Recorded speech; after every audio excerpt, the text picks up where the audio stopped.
स्वागत है तुम सभी का ओमनी बैंक क्वेश्चन सीरीज के एपिसोड नंबर 7 में। तो एपिसोड 7 के लिए भी तुम सभी ने काफी सारे बेंटन से रिलेटेड इंटरेस्टिंग से क्वेश्चंस पूछे हैं। तो आज मैं उन्हीं बेंटन क्वेश्चंस में से काफी सारे क्वेश्चंस को पिक कर उनका आंसर इसी वीडियो में देने वाला हूँ।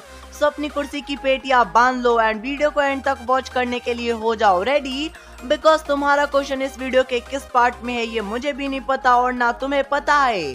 तो अपने क्वेश्चन का आंसर जानने के लिए इस वीडियो को एंड तक वॉच करते रहना।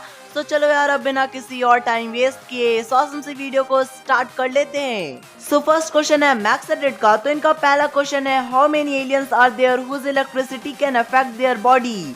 तो बेंटन सीरीज में हमें टोटल 6 इलेक्ट्रिक टाइप एलियंस देखने को मिले हैं। अगर रिबूट सीरीज के शॉक रॉक को ऐड कर दें तो टोटल 7 इलेक्ट्रिक टाइप्स एलियन हमें बेंटन सीरीज में देखने को मिले हैं।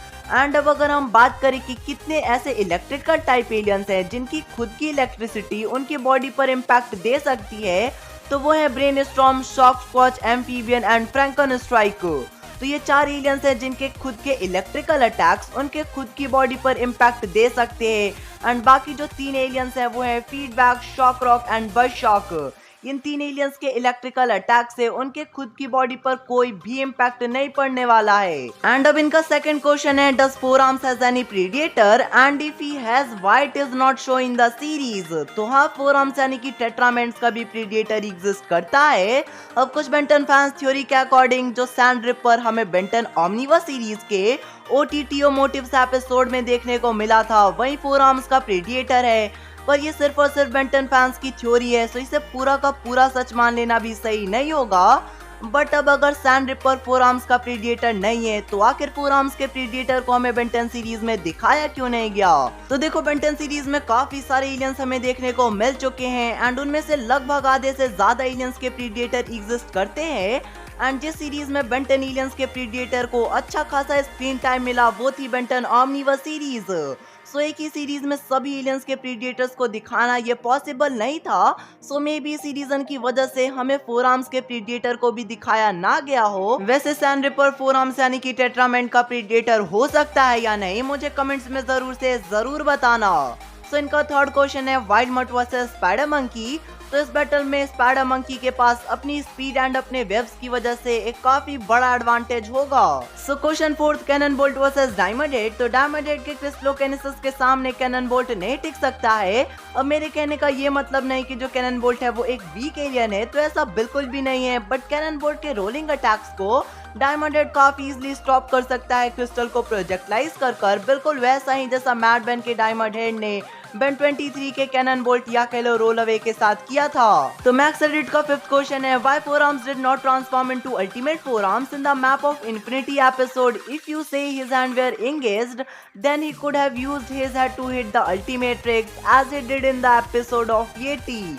तो देखो भाई, इस क्वेश्चन का कोई ऑफिशियल कंफर्म्ड आंसर तो नहीं है, बट इस क्वेश्चन पर मैं अपनी थ्योरी दूं तो देखो, तुम सभी को भी पता है कि अल्टीमेट एलियंस में ट्रांसफॉर्म होने के बाद अल्टीमेट ट्रिक्स दुगनी तेजी से डिस्चार्ज होती है। And map of Infinity episode के एंड में हम सभी ने देखा कि जो बेन है वो कैनन बोल्ट में ट्रांसफॉर्म हुआ होता है एंड कैनन बोल्ट शिप की तरफ जा ही रहा होता है कि अल्टीमेट ट्रिक्स की बैटरी डिस्चार्ज हो जाती है एंड बेन मैग्नेटिक प्लैनेट के एटमॉस्फेयर में सर्वाइव नहीं कर पाता है।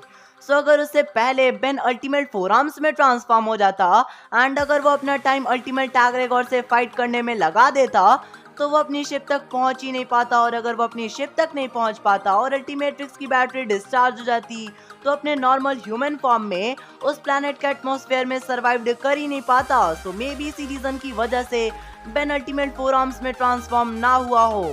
तो अब अगला क्वेश्चन पूछा है KPS गेमिंग ने। तो इनका क्वेश्चन है, क्या एलियन एक्स अपने एक थॉट की हेल्प से बेंटन की न्यू सीरीज ला सकता है। मार ले भाई, मार ले मार ले भाई, मैं पीछे होके खड़ा हूं, मार ले मेरी। तो बढ़ते हैं नेक्स्ट क्वेश्चन की तरफ जो कि अल्टीमेट फोर्स का। तो इनका क्वेश्चन है, can Ben transform into fusion aliens without Biomnitrix. तो देखो, ओमनिट्रिक्स में कोई ऐसा फीचर तो है नहीं जिससे बेन फ्यूजन एलियंस में ट्रांसफॉर्म हो सके, बिकॉज अगर ओमनिट्रिक्स में ऐसा कोई फीचर होता तो बेन कभी फ्यूचर में बायोमनेट्रिक्स को क्रिएट ही नहीं करता। बट बेंटन की क्लासिक सीरीज के डॉक्टर एनिमो एंड द म्यूटेंट रे एपिसोड में हम सभी ने देखा था कि जब ओमनिट्रिक्स का फेस प्लेट ओमनिट्रिक्स से निकला था तो बेन प्रोटोटाइप ओमनिट्रिक्स की हेल्प से भी फ्यूजन एलियंस में ट्रांसफॉर्म हो रहा था।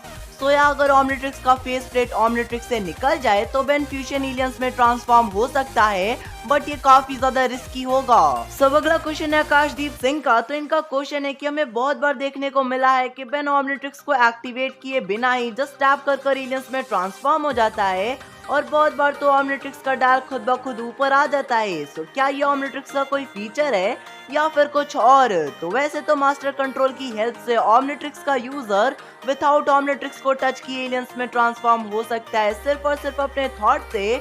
बट बेन 10 सीरीज में हमने बहुत बार ऐसा देखा है कि विदाउट मास्टर कंट्रोल बेन बिना ओमनिट्रिक्स को एक्टिवेट किए एलियंस में ट्रांसफॉर्म हो जाता है, या फिर ओमनिट्रिक्स का डायल अपने आप ऊपर आ जाता है। तो देखो, किसी भी एनिमेशन सीरीज को बनाने में एनिमेटर्स की तरफ से छोटी मोटी गलतियां हो जाती है। सो या विदाउट ओमनिट्रिक्स को एक्टिवेट किए एलियंस में ट्रांसफॉर्म हो जाना, या फिर ओमनिट्रिक्स का डायल ऑटोमेटिकली ऊपर आ जाना, ये सब सिर्फ और सिर्फ बेन 10 सीरीज में दिखाई गई एनिमेशन एरर्स हैं। सो अगला क्वेश्चन पूछा है समी ड्राइंग आर्ट ने। तो इनका क्वेश्चन है बेन की ओमनिट्रिक्स में टोटल कितने एलियंस के डीएनए हैं? तो ओमनिट्रिक्स में 1,912 एलियंस डीएनए है, यानी कि फिलहाल ओमनिट्रिक्स में 10,912 एलियंस डीएनए है। सो नेक्स्ट क्वेश्चन रिहान का, can Omnitrix scan Goku DNA? तो हाँ, ओमनिट्रिक्स गोकू के या फिर किसी भी सैयन के डीएनए को स्कैन कर सकती है। सो नेक्स्ट क्वेश्चन है इलेक्ट्रो इविल का। तो इनका क्वेश्चन है एलियन एक्स वर्सेस पोकेमॉन्स। तो पोकेमॉन यूनिवर्स में ऐसा कोई भी पोकेमॉन नहीं है जो एलियन एक्स को डिफीट कर सके। अब अगर तुम्हें लग रहा है कि आर्सियस एंड म्यूटो जैसे पोकेमॉन्स एलियन एक्स को डिफीट कर देंगे, तो ये सिर्फ और सिर्फ तुम्हारी गलतफहमी है, बिकॉज आर्सियस एंड म्यूटो जैसे पोकेमॉन्स को एलियन एक्स कुछ मिनटों में ही पेल के खत्म कर देगा। सब अगला क्वेश्चन है खतरनाक भाई का। Very dangerous.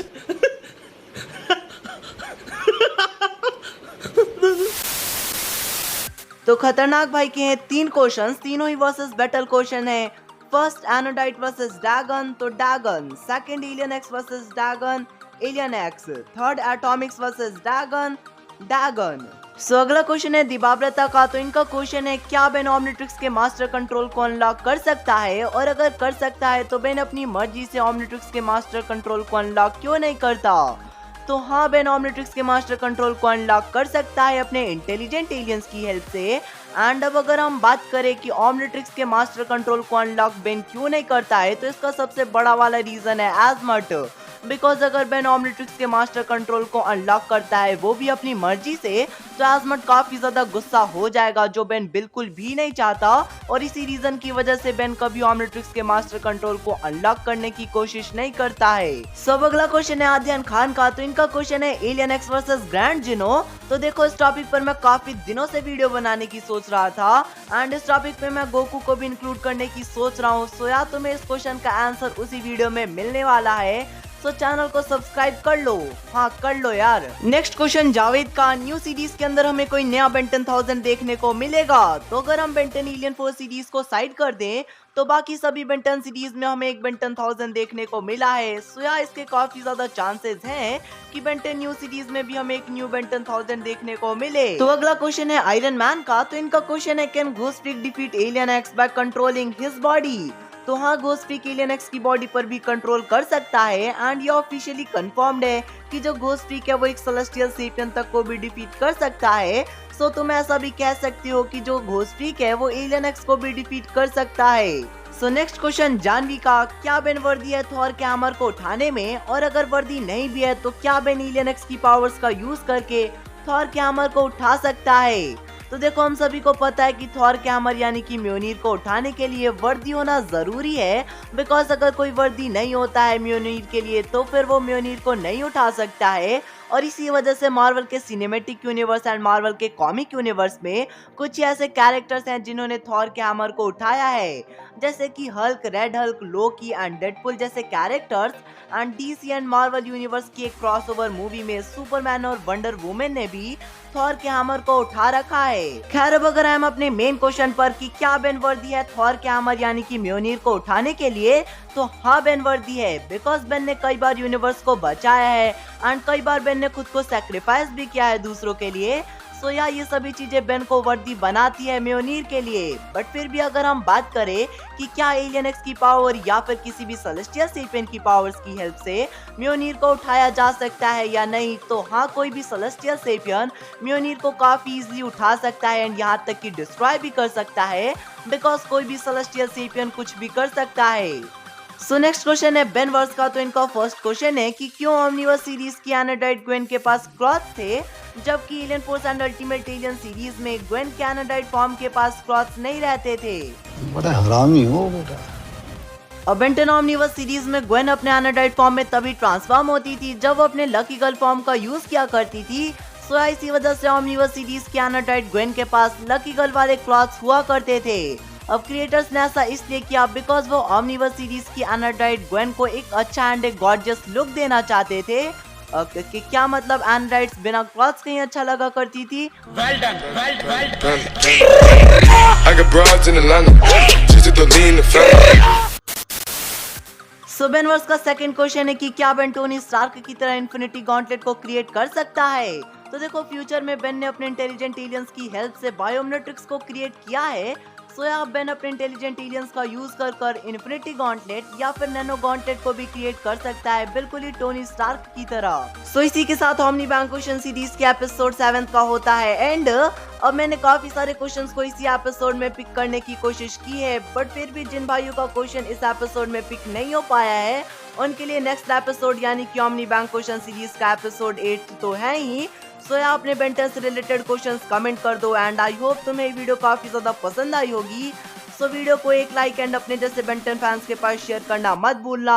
सो या मिलते हैं नेक्स्ट वीडियो में, तब तक के लिए बाय बाय।